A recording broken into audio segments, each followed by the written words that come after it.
اس نوجوان لڑکے کی عمر صرف 19 سال تھی اور اس کو 3 ماہ پہلے تک وہ بالکل ٹھیک تھا۔ 3 ماہ پہلے ایسا کیا ہوا کہ اس کو کڈنی ڈائلیسس تک مشورہ دے دیا گیا؟ 3 ماہ پہلے اس کو ایک بخار ہوا، شدید گردن توڑ بخار، اور وہ اس کا اٹیک اس کی کڈنیز پر ہوا۔ اس کی کڈنی فیلئر کی شروعات ہو چکی تھی 3 ماہ پہلے سے، اور آہستہ آہستہ بڑھتا بڑھتا ڈاکٹرز نے اس کو کڈنی فیلئر ڈکلیئر کر دیا اور بات ڈائلیسس تک پہنچ گئی۔ اب ڈائلیسس تک بات پہنچنے پر وہ پھر ایک مشکل مرحلہ ہے، لوگ بہت سارے ڈاکٹرز کے پاس پھر مشورے کے لیے جاتے ہیں۔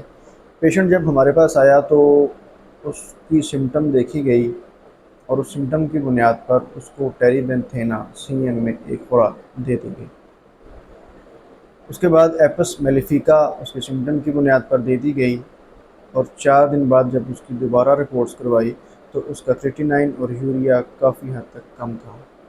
یہ تھا ناظرین ہومیوپیتھی کا کمال، ایک دلچسپ کیس جو شفا یابی کی طرف گیا ہومیوپیتھی کی وجہ سے۔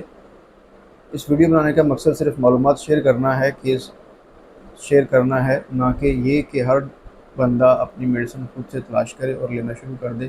میڈیسن صرف ہومیوپیتھی ڈاکٹر کی زیر نگرانی ہی استعمال کرے۔ اللہ حافظ۔